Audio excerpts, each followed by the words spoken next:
नमस्कार, मेहता टॉक्स आपका स्वागत है। विविध विधाओं का यह कार्यक्रम अवश्य है, परंतु अभी एक श्रृंखला चल रहा है।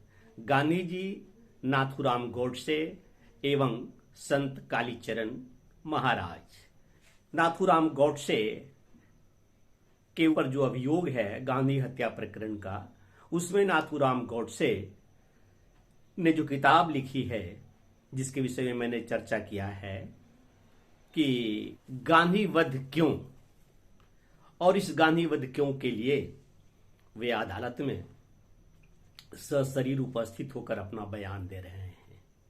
तो आज नाथूराम गोडसे का बयान, लेकिन इसके पूर्व जो भी घटना आज के दिन अर्थात 5 तारीख है आज, जनवरी 2022 की, पंजाब में देश के प्रधानमंत्री नरेंद्र मोदी जी 20 मिनट तक खतरे में रहे। तब तदनुपरांत वे वापस एयरपोर्ट आ सके। यह एक बहुत ही बड़ी गलती, जिनकी हो जैसी हो, जानबूझकर साजिश भी हो, तब पर भी इसे गलती ही मानी जाए, ऐसी नहीं होनी चाहिए थी। जो भी हुआ, सबसे बड़ी दुखद बात यह है कि कांग्रेस के इस अवसर पर भी बयान आया। देश के प्रधानमंत्री नरेंद्र मोदी हैं, भारतीय जनता पार्टी की नहीं। आज तक प्रधानमंत्री मोदी के पूर्व जितने भी प्रधानमंत्री हुए, सारा विपक्ष ने उन्हें अपना प्रधानमंत्री माना, परंतु यह पहली दफा है कि कांग्रेस अपने देश के प्रधानमंत्री से इतना घृणा करता है। इससे साबित होता है कि कांग्रेस का डीएनए भारतीय नहीं है, अंग्रेजियत है इसके अंदर। इसके एक युवा नेता ने कहा है कि यह जोश का उत्सव है। क्या हुआ जोश का? और रणदीप सुरजेवाला पता नहीं किस स्तर का कांग्रेसी है, इसने तो कहा कि नहीं वो इसलिए लौट गए कि रैली में भीड़ भाड़ नहीं थी, कुर्सियां सब खाली थी, तो उनको सूचना दे गई तो वो लौट गए। इतना क्रूर मजाक, इतना हास्यास्पद बयान। मैं कुछ इसी वातावरण में आपको नाथूराम गोडसे की बयान अदालत में सुनाता हूं। न्यायाधीश की कुर्सी पर आत्मचरण जी बैठे हैं, भीड़ बराबर बनी हुई है। बयान के क्रम में उन्होंने जो कल शुरू किया था, उन्हीं को उसी सिलसिले को आगे बढ़ाता हूं। नाथूराम जी कहते हैं, आरोप पत्र चार्जशीट में बहुत से व्यक्तियों के नाम हैं। इनके ऊपर व्यक्तिगत रूप से अथवा सामूहिक रूप से ऐसे दोष लगाए गए हैं जिनके लिए भारतीय दंड संहिता के अनुसार दंड दिया जा सकता है। आरोप पत्र को देखने से ऐसा प्रतीत होता है कि जो घटनाएं 20 जनवरी और 30 जनवरी की हुई हैं, वह एक दूसरे से अत्यधिक संबंध रखती हैं और उन दोनों का ही ध्येय गांधी जी की हत्या करना था, और दोनों घटनाएं एक ही योजना के अधीन हुई थी। लेकिन मैं प्रारंभ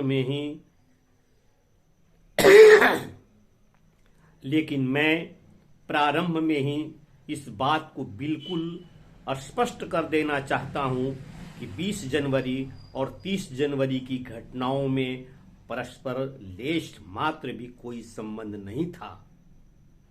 सबसे पहला आरोप तो यह लगाया गया है कि अपराधियों ने गांधी जी की हत्या के लिए षड्यंत्र रचा था। इसके विषय में मुझे अर्थात नाथूराम गोडसे जी को यह कहना है कि इस प्रकार का कोई षड्यंत्र नहीं रचा गया था। दूसरी बात यह कि मैंने किसी भी अपराधी को कोई अपराध करने का कोई प्रोत्साहन नहीं दिया है। कोई गवाह यह प्रमाणित और सिद्ध नहीं कर सका है कि किसी प्रकार का षड्यंत्र रचा गया था।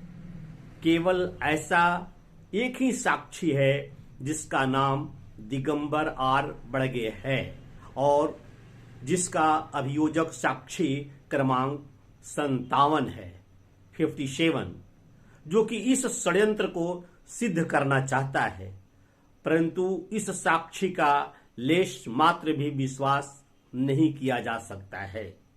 इस साक्षी के बयान को मेरा अधिवक्ता आगे चलकर झूठा सिद्ध कर देगा। जहां तक बिना लाइसेंस के शस्त्र रखने, बारूद इकट्ठा करने और 20 जनवरी को इनका प्रयोग करने का आरोप है, मैं इस आरोप से बिल्कुल ही इनकार करता हूं। मैं न तो किसी प्रकार का कोई शस्त्र, बम, रिवॉल्वर, पिस्तौल, गोलियां आदि लाया और न ही मेरे 20 जनवरी या किसी अन्य दिनांक को, तिथि को, किसी भी व्यक्ति को इनका प्रयोग करने के लिए प्रेरित किया। इसलिए मैंने भारतीय शस्त्र अधिनियम, इंडियन आर्म्स एक्ट अथवा भारतीय विस्फोटक पदार्थ अधिनियम, इंडियन एक्सप्लोसिव सब्सटेंस एक्ट की किसी भी धारा का कभी भी उल्लंघन नहीं किया है और इसलिए इन धाराओं के अंतर्गत मुझको दंडित भी नहीं किया जा सकता। जहां तक अभियोजक साक्षी क्रमांक 57 दिगंबर आर वडगे का संबंध है, मुझे यह कहना है कि उसका बिल्कुल भी विश्वास नहीं किया जा सकता है। मैं उसको जानता अवश्य हूं, परंतु अनेक वर्षों से न तो मैं उसके यहां गया हूं और न ही वह मेरे यहां आया है। उसने यह बयान दिया है कि दिनांक 10 जनवरी 1948 को अभियुक्त क्रमांक 2 नारायण आप्टे उसको, बड़गे को, हिंदू राष्ट्र मुखपत्र के कार्यालय में लाया। यह बात बिल्कुल झूठ है। वह, बड़गे, मुझे उस दिन हिंदू राष्ट्र के कार्यालय में या किसी अन्य स्थान पर नहीं मिला था और न ही मेरे सामने आप्टे व बड़गे में परस्पर बम या बारूद के विषय में कोई बात हुई थी। यह बात भी झूठ है कि बारूद आदि को बंबई से लाया गया। उसने, बड़गे ने यह बयान दिया है कि आप्टे ने मुझे, नाथूराम को, कमरे से बाहर बुलाया और कहा कि बड़गे हमें बम आदि देगा। यह बात बिल्कुल ही झूठ है। बड़गे ने यह सारी कहानी मुझे तथा अन्य व्यक्तियों को इस षड्यंत्र में फंसाने के लिए बनाई है। मैं दिनांक 14 जनवरी 1948 को भी बड़गे से अकेले या आप्टे के साथ में दादर, बंबई में नहीं मिला था। मुझे यह भी पता नहीं कि वह बड़गे उस दिन बंबई गया था।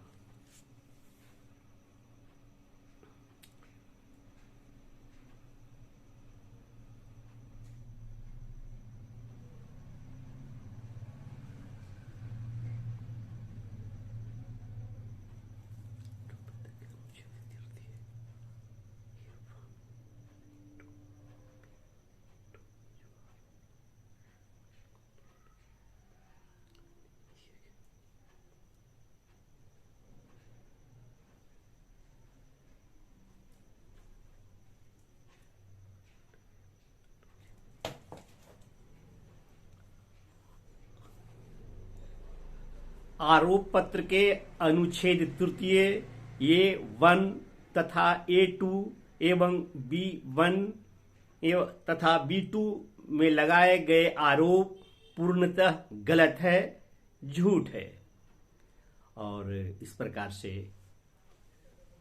नाथूराम गौडसे जी का जो बयान अदालत में जारी है वह आगे भी जारी रहेगा और बहुत सी सारी बातें खुल करके आएंगी। इस बयान में ही स्पष्ट होगा कि गांधी जी का वध क्यों हुआ। आशा है आप अपने पूर्व की तरह सहयोग बनाए रखेंगे, लाइक करेंगे, सब्सक्राइब करेंगे जिन्होंने नहीं किया, कमेंट्स दें तो कुछ बात निकले। कमेंट्स देने से कुछ बात स्पष्ट हो सकती है और उसे और अच्छे तरीके से बताया जा सकता है। तो आज इतना ही, धन्यवाद।